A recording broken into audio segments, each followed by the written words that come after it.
Hi. So I was repotting my Phalaenopsis plants, and I thought it would be a good time to make an assessment of all my Phalaenopsis and see what their conditions are and how they grow. Every spring I repot my phals, and this time they all got new bark, and I did not use archeata for my Phalaenopsis. I did try archeata for some of them, and I did not see a huge difference from my normal cheap pine bark. Maybe it does not break up as fast, archeata, but still after 1 year in my humid tank, it starts to smell not nice and like stale, and so I want to change it anyway. And my Phalaenopsis doesn't mind to be repotted often, like every year, every spring. And I actually do need it because the roots grow, tank is warm, and roots grow enormously. So all of them, usually after 1 year, require either bigger pot or some trim to the roots because they're starting to get out of the pots, which is not good. So here's the whole my Phalaenopsis collection. Some of them are familiar because this one here, the Mok Choi Yew, I was making video recently with the blooms, and the blooms are still there, but they're fading. They're almost dead, so they will drop soon. It is a nice Phalaenopsis. It's my favorite now, actually, because of these huge leaves, the gigantea leaves. So that's Phalaenopsis Mok Choi Yew. I did repot it and gave it bigger pot.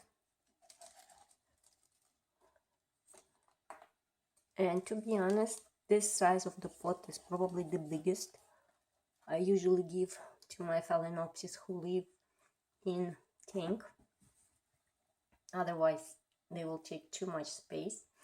But maybe for this particular phal, I will make an exception, and next year put it into even bigger pot, because I understand that for these huge leaves, to support them, it needs huge root system. And its roots like to wander out of the pot a lot.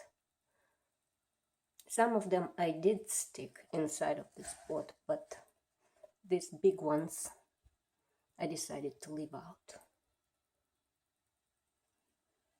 So that's Phalaenopsis Mok Choi Yew.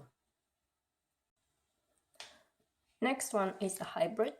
It's called LD's Bear Queen, which I think is a cross between Dragon Tree Eagle and Bellina. And it looks like Bellina, and you've seen this one in bloom recently too.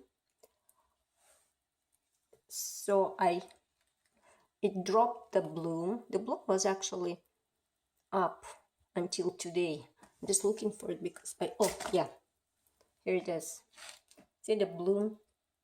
The bloom just dropped. It was holding pretty long. And after it dropped, it was covering the spike. See, there is another bud growing. So this is kind of sequential. I don't know, maybe they do open at the same time, simultaneously, sometime. But in my case, this flower dropped and the new bud came up.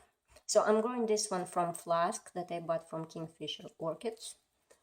And it's long time from flask, so it took me long time to grow until the blooms. But now it's doing well. It's got new bark too. The leaves are nice and round and shiny. So I'm pleased with this plant.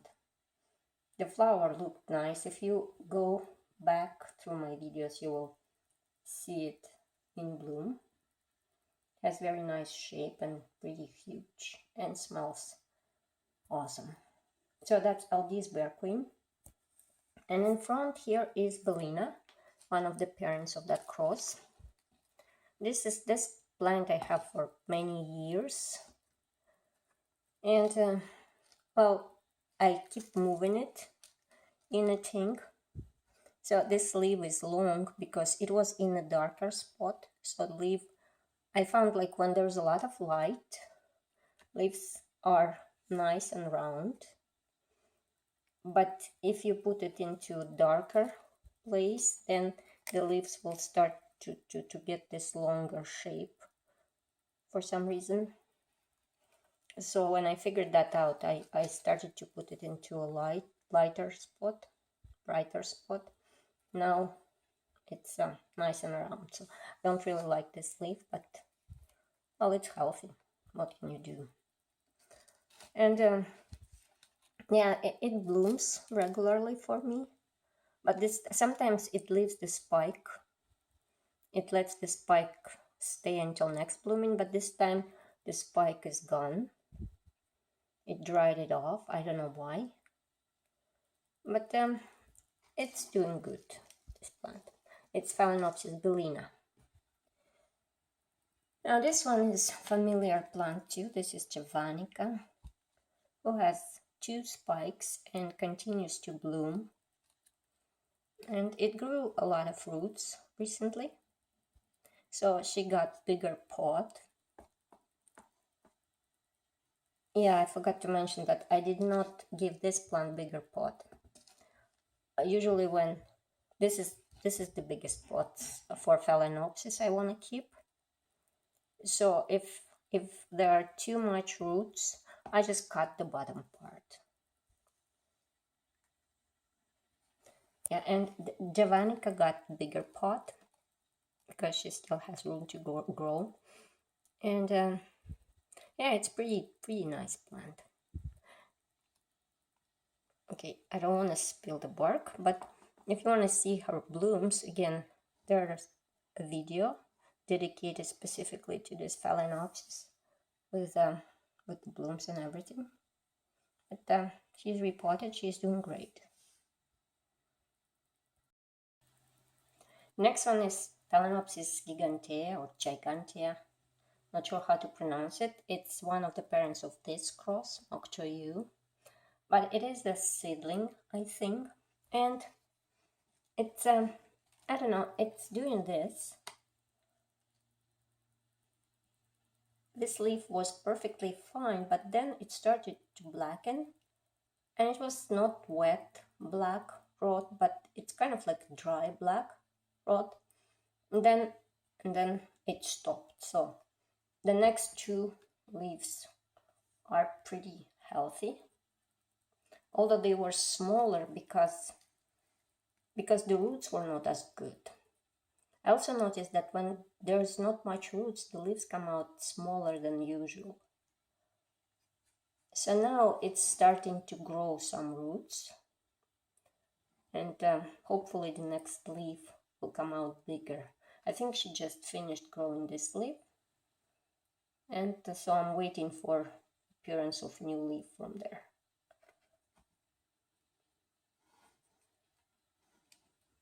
Yeah, I wish they were this size, but hopefully someday we'll get there.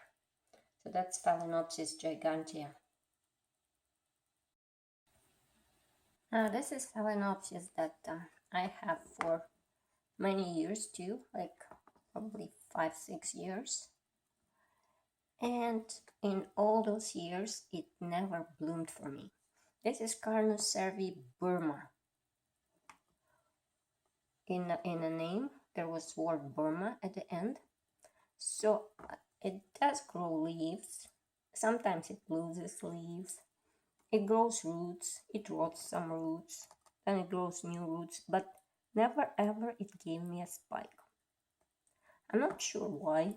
And I'm not sure why do I even have this plant. It only takes space. It's like it's getting free right here. But I still hope maybe one day it will give me a spike. So that's cornu-cervi burma. If anybody knows what it needs to bloom, let me know. I had cornu-cervi red, and it was blooming fine in my tank in the same conditions. So this one is special in ways that it doesn't bloom. That's a puzzle for me. The next one is Phalaenopsis speciosa pink. So I grow this one from small seedling that I bought some time long ago on eBay. I don't know what the word pink signifies. The speciosa, it's kind of like a random red leaf, not leaf, random red petal on the bloom, and the pink maybe makes it pink instead of red. So I think it is approaching blooming size. So I think like maybe soon I will see the spike, and then we'll find out what the speciosa pink means. It is a healthy plant. It has grown some roots and the leaves are fine. It did take me a few years to grow to this size, because at some point it was like stuck, not growing. But now in warm and humid conditions of my tank, it's doing good. Now this bunch of little plants are seedlings that I deflasked. I deflasked them a couple years ago, 2 or 3 years ago, I don't remember now exactly. Some of them are pretty large now and approaching blooming size. Those were probably picks of the litter, and these two. And there are smaller ones too that are still in compots, community pots, that they were probably very small to begin with. In general, they're doing good. All of the flasks, I think there are 3 flasks. The names are Kingfisher Canary Dragon and Kingfisher Canary Passion and Kingfisher Gelb King. All 3 flasks were purchased from Kingfisher Orchids. It's a local Canadian, well, not so local because he's from BC, but Canadian hybridizer who creates novelty Phalaenopsis. Yeah, I bought quite a few flasks from them through the years, and plants too, Phalaenopsis plants. They sell high quality clones of awarded plants if you're looking for those in novelty Phalaenopsis crosses, so you can check their website. I find it's fun to grow Phalaenopsis from flask because they grow pretty fast, they're easy, and if you have colorful different parents, it's fun to see what's coming out as a result of the cross. So those are seedlings that I'm still growing, and they're doing good. And lastly, I have this group of 3 plants which are actually Vandopsis, but recently they became Phalaenopsis. This is parishii, Vandopsis parishii. This one, Vandopsis parishii variety Mariotiana. I think it's just a darker flower or parishii of parishii. And the last one, the smallest one, is Vandopsis gigantea. This tree I potted into archaeata because the chunks of archaeata are bigger. I picked the bigger chunks of the archaeata for them. I think especially this gigantea, it more reminds me of Landa than Phalaenopsis. So I think it probably would prefer the faster draining media, like larger chunks of bark. So I gave them archaeata. Those are 3 Vandopsis in my Phalaenopsis plants group. So that's basically all my Phalaenopsis collection. They do like my tank now when it's warm and humid, and do grow nicely and flower. Thank you for watching and have a nice day.